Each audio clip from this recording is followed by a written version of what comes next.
And today, Trump has called for the resignation of one of Hillary Clinton's former subordinates at the State Department, Undersecretary Patrick Kennedy, who, according to one FBI official, asked the FBI to declassify a classified document in exchange for allowing FBI officials to go into countries and investigate where they're currently not allowed, for instance, Baghdad.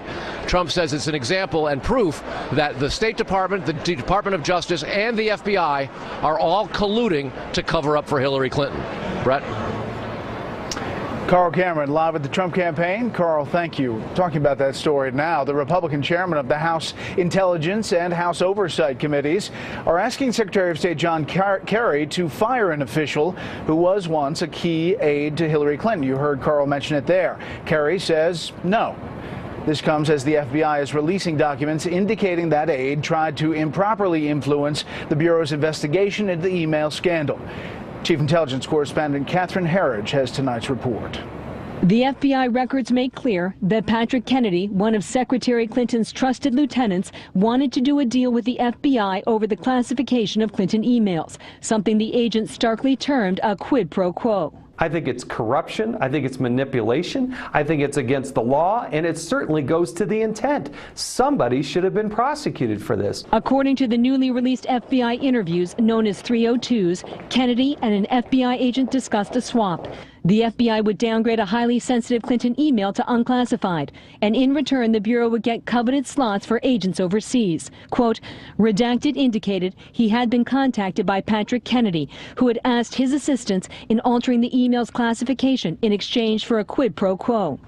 At a follow-up meeting with intelligence agency reps, the documents show Kennedy was determined to shield the emails from public release. Quote, Kennedy spent the next 15 minutes debating the classification of the email and attempting to influence the FBI to change its markings. It wasn't some simple mistake that Hillary Clinton said it was. This is a concerted effort by a number of people to manipulate what was given to Congress, make sure that it never saw the light of day, and support Hillary Clinton. The email dealt with the 2012 Benghazi terrorist attack, where 4 Americans, Ambassador Chris Stevens, Foreign Service Officer Sean Smith, and former Navy SEALs Ty Woods and Glenn Doherty were killed. The FBI official responsible for classifying records said, quote, state has an agenda, which involves minimizing the classified nature of the Clinton emails in order to protect state interests and those of Clinton. Is that in keeping with the high ethical standards of the State Department?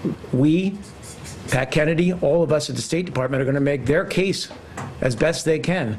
That's called interagency exchange and the kind of discussions that we carry out all the time. You're saying the FBI agent either got it wrong or is lying in this 302? As I understand this, Catherine, this was any idea or any really assertion that this was somehow tit for tat or a quid pro quo exchange of in that manner really, frankly, is insulting.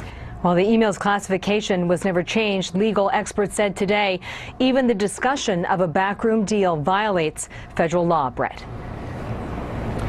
Catherine, thank you. Well, almost every day, WikiLeaks has been releasing another batch of several hundred to several thousand emails. There is so much, we have a team of producers to go through each email looking for news. Tonight, we're trying to give you a sense of the highlights so far, not only what has been most covered, which is who's behind the attack or believed to be behind the hack, but also the substance of what's inside these emails. A deep dive into the WikiLeaks releases, what's happening and why, and where are we right now? Here's Chief National Correspondent Ed Henry.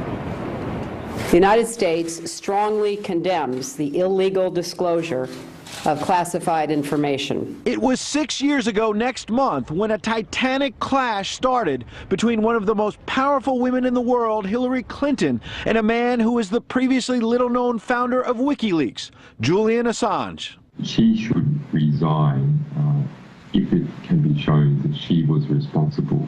He rattled the American Secretary of State in November of 2010 by leaking out 250,000 classified diplomatic cables.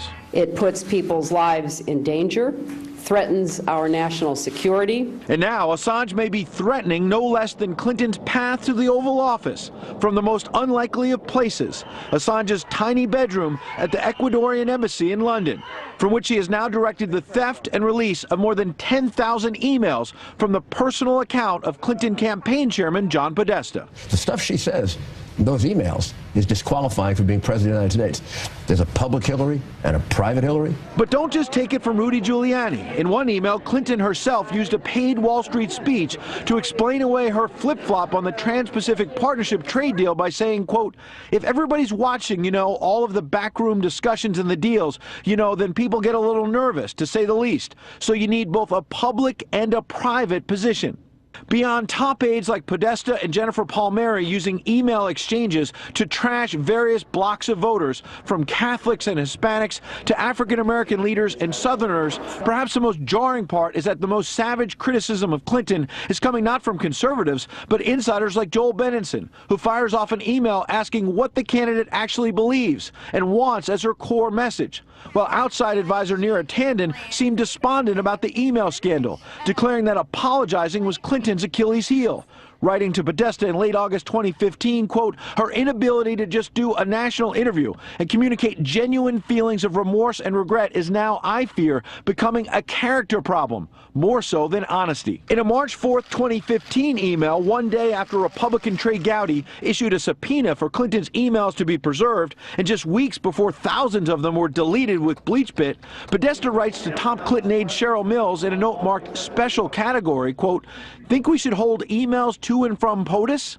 Even though Clinton vowed repeatedly all work-related emails were turned over, and the president had said he didn't really email with her. Did you know about Hillary Clinton's use of private email server? No. While she was Secretary of State? No. Last December, after the San Bernardino massacre that left 14 people dead, Podesta sent an email suggesting it would be better for the campaign if a non-Muslim had led the terror attack. After a Clinton aide noted that MSNBC host Christopher Hayes had tweeted the name of the suspect, Saeed Farouk, staffer Karen Finney wrote, damn, while Podesta responded, better if a guy named Saeed Farouk was reporting that a guy named Christopher Hayes was the shooter. In the battle against ISIS, Clinton herself sent Podesta a shocking email taking aim at 2 U.S. allies. Clinton writing in 2014, the U.S. government needed to, quote, bring pressure on the governments of Qatar and Saudi Arabia, which are providing clandestine financial and logistic support to ISIL and other radical Sunni groups in the region. Yet when it comes to Qatar, the WikiLeaks dumps also show that 2 years earlier, Bill Clinton had no trouble accepting big money from that same country for the Clinton Foundation. An email showing officials from Qatar, quote, would like to see WJC for 5 minutes in New York to present $1 million check that Qatar promised for the former president's birthday in 2011. Another leaked email reveals a prominent law firm was quietly brought in to audit the foundation and found, quote, some interviewees reported conflicts of those raising funds or donors, some of whom may have an expectation of quid pro quo benefits in return for gifts. That review sparked by a dispute between Chelsea Clinton and insider Doug Band. Band writing to Podesta and Mills, as they say, the apple doesn't fall far, a kiss on the cheek while she is sticking a knife in the back and front. If Clinton's paid speech transcripts had leaked out during the heated Democratic primary, Senator Bernie Sanders may have been able to take the nomination by proving Clinton's coziness with Wall Street. And if it is such a great speech, the secretary should share it with the whole world. While the Clinton camp has not denied the authenticity of the emails, they are lashing out. They're part of an effort by both Russia and WikiLeaks, and neither of those are kind of neutral transmitters of information. You can't just automatically assume that everything is on the up and up with these emails. A sign Assange has gotten the attention he wanted, despite being ridiculed earlier this month for making this promise. Are upcoming publications significant in relation to the U.S. election? Yeah, we think they're significant. Now, Assange says Ecuador cut off his internet access, but WikiLeaks is back up. Released 3,000 more emails today. One has campaign manager Robbie Mook so confused about Clinton's flip-flops, he asked Podesta where they exactly landed on trade. And Politico reporter Glenn Thrush wrote a story and then wrote, Podesta, quote, because I have become a hack, I will send you the whole section that pertains to you. Please don't share or tell anyone I did this. Brett?